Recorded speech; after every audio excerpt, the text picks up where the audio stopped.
Sa modernong Maynila, sa gitna ng mga nagtataasang gusali at abalang kalsada, may isang lugar na hindi makikita sa kahit anong mapa. Isang lumang underground club, lihim na nakatago sa ilalim ng isang abandonadong sinihan sa Escolta. Hindi ito basta-basta isang bar lamang.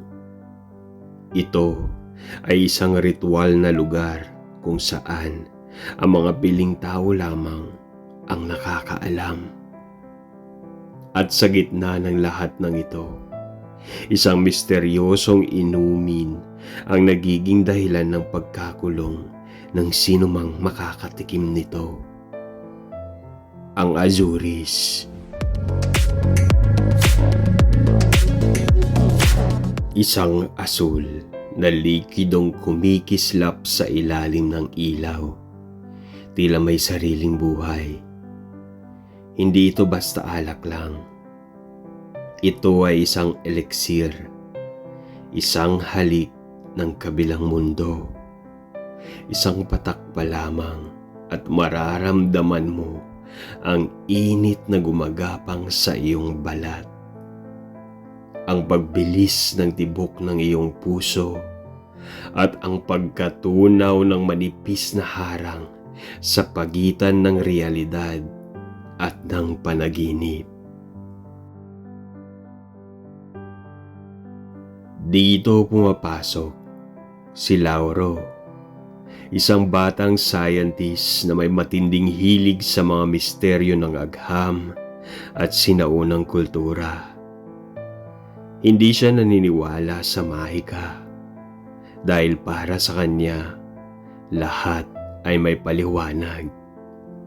Ngunit nang minsan siyang yayain ng kanyang kaibigang si Rafa, isang underground journalist sa lugar na ito, hindi niya alam na isang ibang mundo ang magbubukas sa kanya. Sa pagsilang ng hating gabi, bumaba sila sa hagdanan ng lumang sinehan. Ang hangin ay mabigat, puno ng usok at bulong ng mga lihim.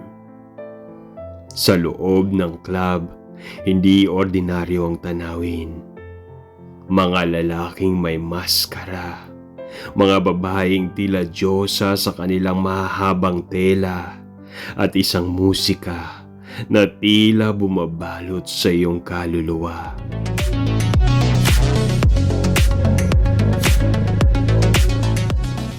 Ngunit ang pinaka-nakakaakit sa lahat ay ang babae sa gitna ng silid.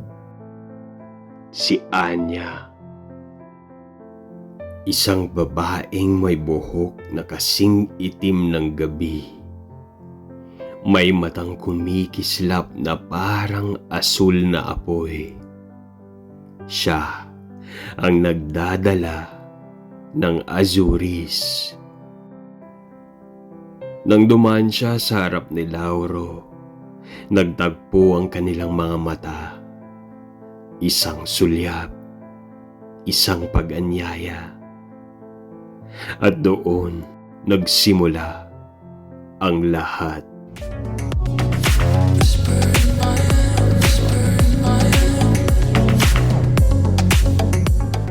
Umiinom ka ba? Bulong ni Anya habang inilalapit ang isang maliit na kristal na baso kay Lauro. Ang Azuris ay kumikislap sa loob nito, malasapiro sa dilim. Sa isang iglap, nawala ang ingay sa paligid. Tanging siya at si Anya na lang ang naroon. Ano ito? Tanong ni Lauro. Ngunit hindi sumagot si Anya. Sa halip, inalalayan nito ang kanyang kamay at marahang iniangat ang braso sa kanyang labi. Ang unang patak ng Azuris ay parang halik ng apoy. Mainit, matamis at nakakalasing. At nang pumikit si Lauro, nagsimula na ang pagbagsak.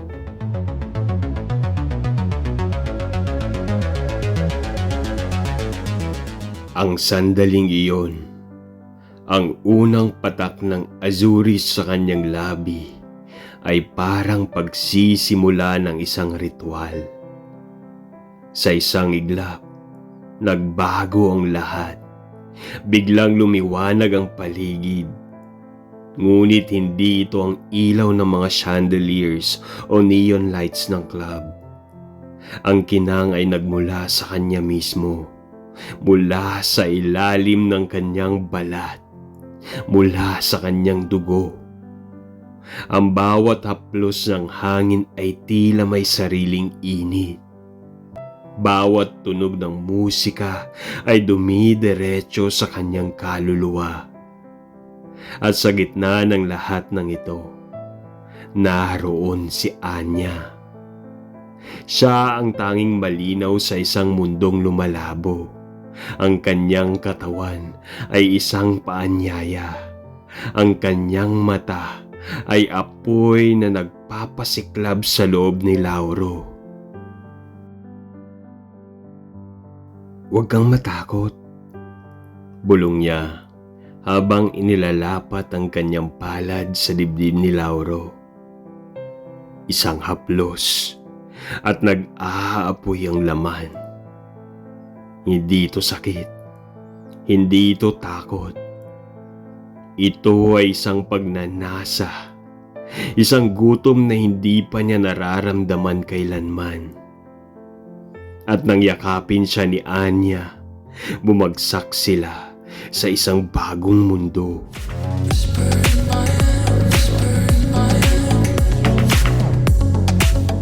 Nang imulat ni Lauro ang kanyang mga mata, wala na sila sa club.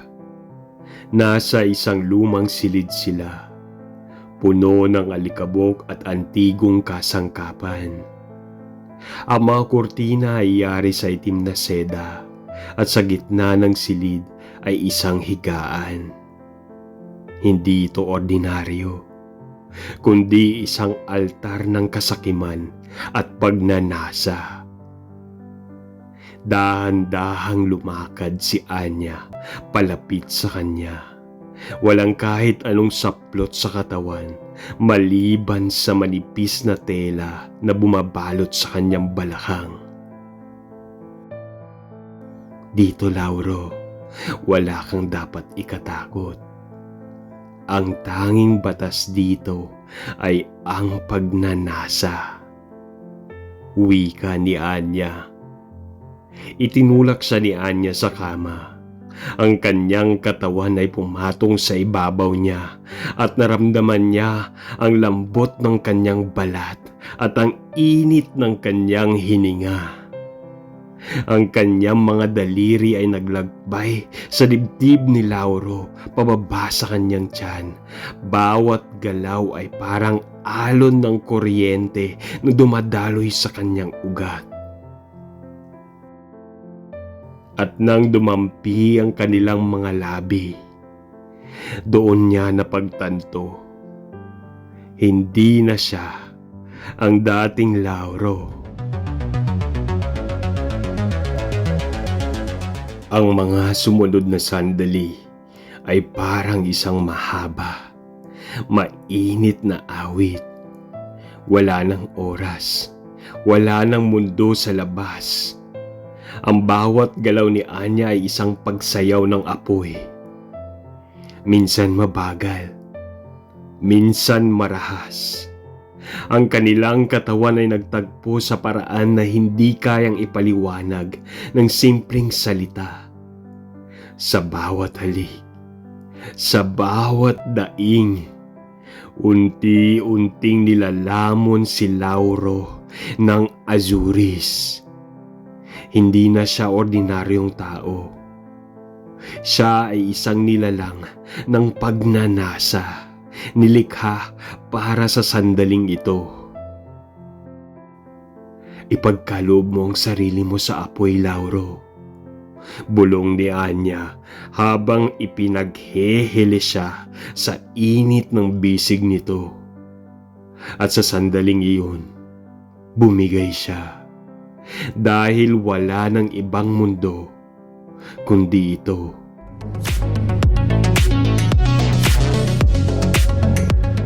Ngunit sa kalagitnaan ng lahat ng ito, sa pagitan ng daing at ng kasiyahan at ng mga kuko ni Anya na bumabaon sa kanyang balat, may isang bumubulong sa kanyang isipan. "Lauro, gumising ka!" Isang malamig na tinig. Hindi ito galing kay Anya. Isang tinig na mula sa labas ng mundo. Dahan-dahan siyang napalingon at sa sulok ng silid may isang lalaking nakatayo. Si Rafa. At noon niya napagtanto na hindi ito totoo, na natrap siya sa mundo ng Azuris.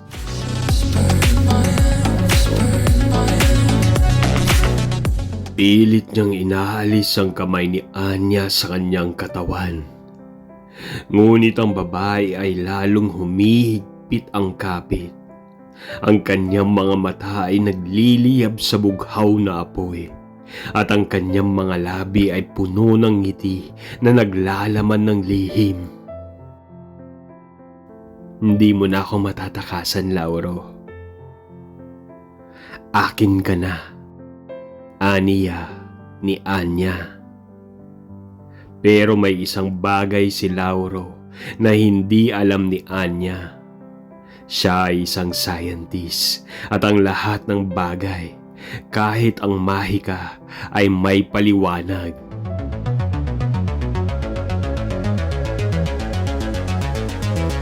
Sa huling pagkakataon, ibinuhos niya ang kanyang buong lakas upang itulak ang babae papalayo. Sa isang iglap, bumalik siya sa realidad. Ang kanyang katawan ay nanginginig. Ang kanyang noo ay punong-puno ng pawis. At si Rafa ay nakatayo sa harap niya, nag-aalalang nakatingin. "Lauro, anong nangyayari sa'yo?" sigaw nito. Napalingon siya. Wala na ang club, wala na rin si Anya. Ngunit ang tanging naiwan ay isang baso ng Azuris sa kanyang kamay at ang gutom na hindi pa rin nawawala sa kanyang katawan.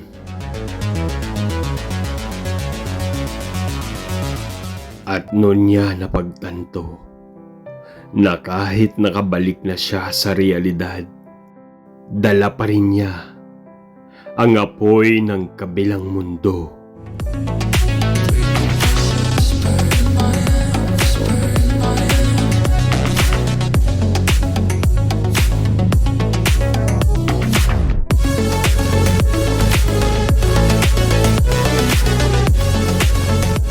Tatlong araw matapos ang pangyayaring iyon, muling nagbalik si Lauro sa normal na buhay. Ngunit kahit anong gawin niya, hindi siya makakatakas. Sa bawat gabi, bago siya matulog, nakikita niya si Anya sa kanyang panaginip. Nakahiga ito sa kama, hubad at nakangiti. "Babalik ka rin," wika ni Anya, "dahil hindi mo ko matatakasan." Dagdag nito. At sa sumunod na gabi, muling bumalik si Lauro sa club at muli niyang hinanap ang Azuris.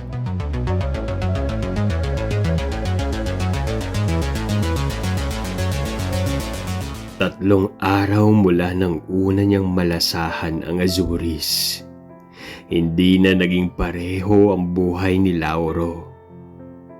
Sa araw-araw, sinusubukan niyang bumalik sa normal. Trabaho, kape, at paglalakad sa lansangan ng Manila. Pero sa bawat anino, sa bawat sulok ng kanyang paningin, ay naroon si Anya. Minsan bigla niyang naaamoy ang bango ng kanyang balat. Minsan nararamdaman niya ang haplos ng kanyang mga daliri sa kanyang leeg. At minsan, sa gitna ng pulutong, may nakatingin sa kanya. Isang pares ng mga mata na kumikinang sa asul na apoy. Babalik ka rin. Ito ang paulit-ulit na nag-e-echo sa kanyang isipan. At isang gabi, habang nakaupo siya sa kanyang apartment, dumating si Rafa. "Lauro, may kailangan kang malaman." Ipinakita nito sa kanya ang isang lumang dokumento. Isang journal na naglalaman ng lihim tungkol sa Azuris. Ito ay hindi lang isang inumin, kundi ito ay isang sumpa.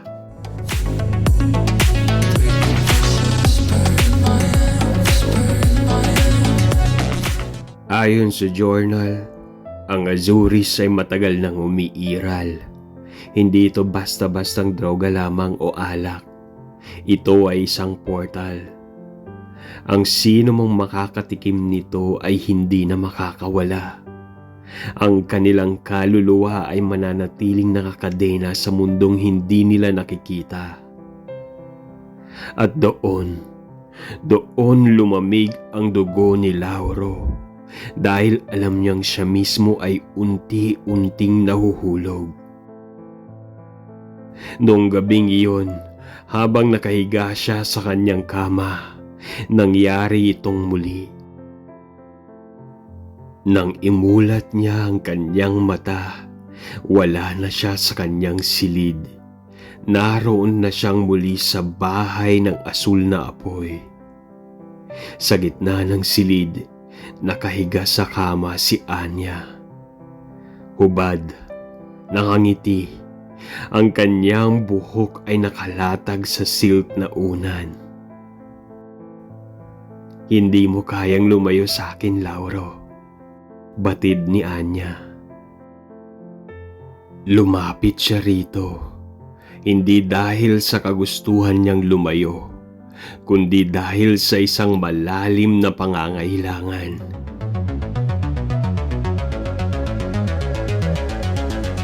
At doon, sa ilalim ng bughaw na apoy, muling nagsimula ang kanilang ritual.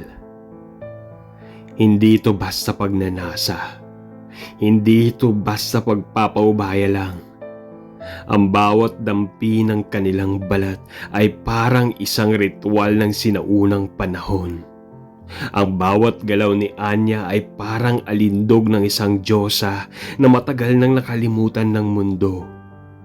Mainit, mabagal at walang katapusan. Sa kanyang bawat galaw, nararamdaman ni Lauro ang tunay na epekto ng Azuris. Hindi lang ito pumapasok sa katawan, kundi pumapasok din ito sa kanyang kaluluwa. At habang mas lumalalim ang kanilang pagsasanib, mas lalong nawawala ang realidad.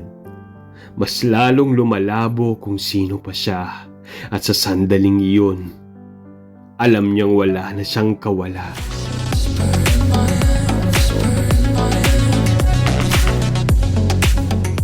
Sa ilalim ng asul na apoy, nawala ang oras. Ang mundo ay hindi na ang Maynila. Hindi na ito ang club sa eskolta. Ito ay isang kaharian ng pagnanasa. Isang sagradong lugar kung saan walang ibang batas, kundi ang init ng katawan.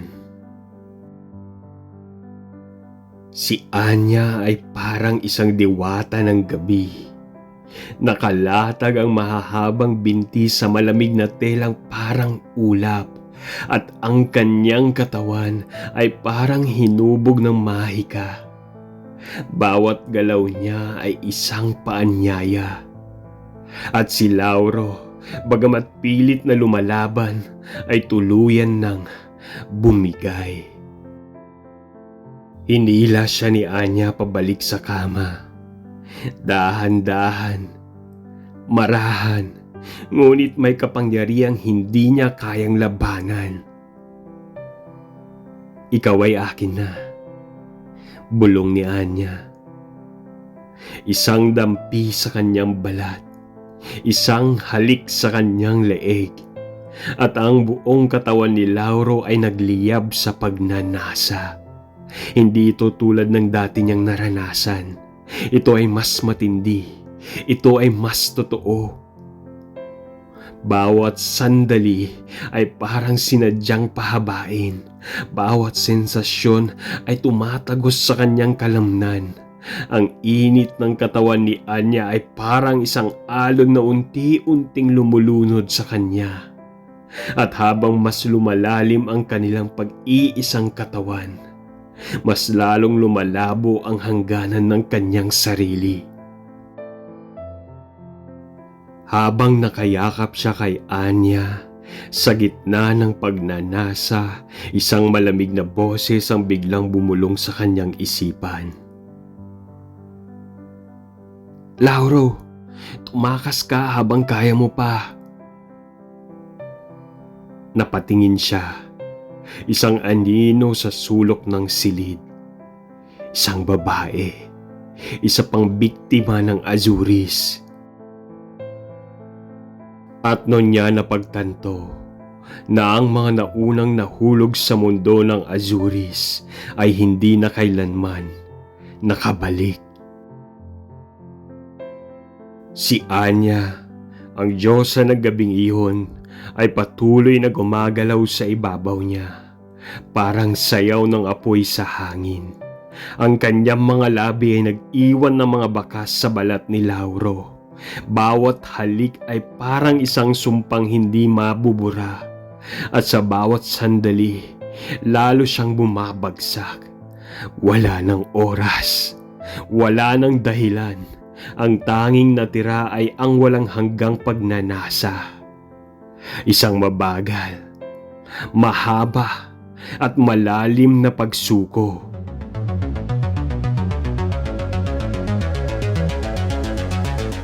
Sa pagitan ng kanyang mga halik, sa pagitan ng mga ungol na pumupuno sa silid, isang anino ang muling lumitaw. Ang babae, ang multo, ang unang biktima. Lauro! Ngunit hindi siya nakikinig. Dahil sa sandaling iyon, siya na ang bago. Siya na ang sumunod kay Anya. Siya na ang susunod na magdadala ng Azuris sa mundo.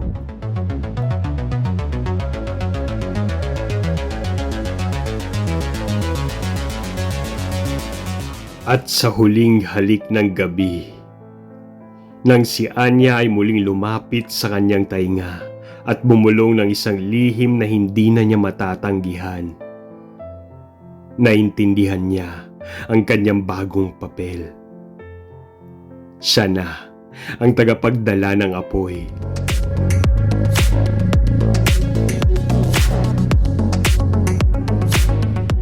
At kinabukasan, sa isang madilim na bar sa Maynila, isang bagong babae ang lumapit sa kanya.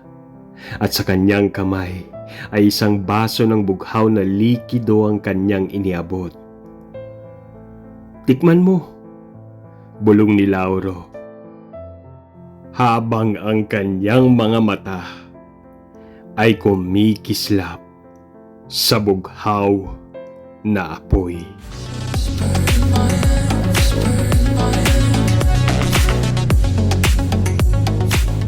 Sa bawat gabing lumilipas, lumalalim ang kanyang pagkakulong.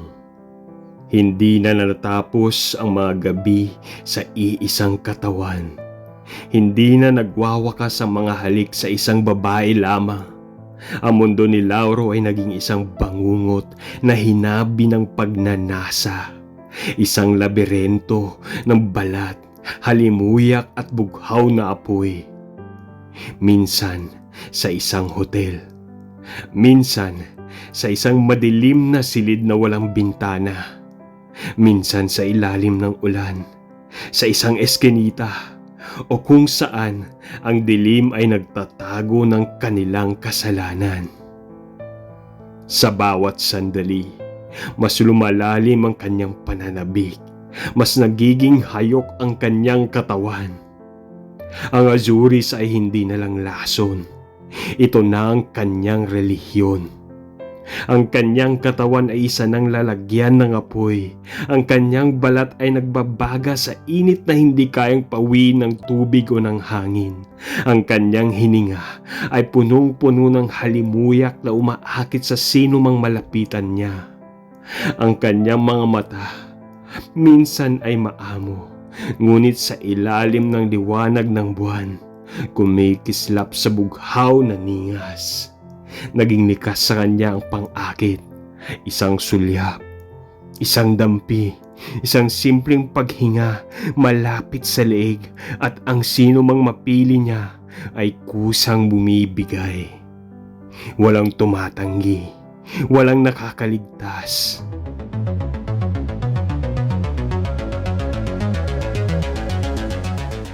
Ngunit ang kapalit ng kaligayahan ay hindi niya palubos na uunawaan. Sa bawat gabi ng walang katapusang pagnanasa, isang anino ang laging naroon. Isang babae na wala ng anyo, ngunit punong-puno ng pighati. Isang multo ng nakaraan, isang biktima ng parehong sumpa.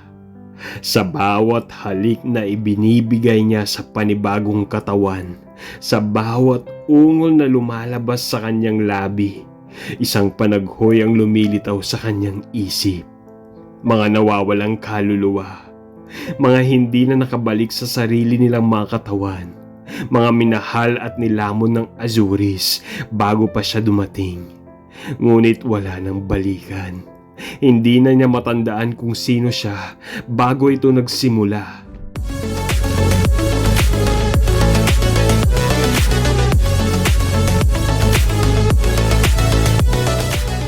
At sa isang gabi ng walang katapusang bughaw na apoy, isang bagong katawan ang lumapit sa kanya. Malambot ang kanyang balat, nanginginig sa pananabik. Ang mga mata niya ay puno ng pagnanasa. Walang kamalay-malay sa sumpang naghihintay. Ang mga labi niya ay handang tanggapin ang kanyang kapangyarihan. Sa isang iglap, naging iisa sila. Isa pang katawan ang nalibing sa kanyang apoy. Isa pang kaluluwa ang hindi na muling makakawala. At sa dulo ng lahat ng ito, alam niya, siya ang Azuris ngayon.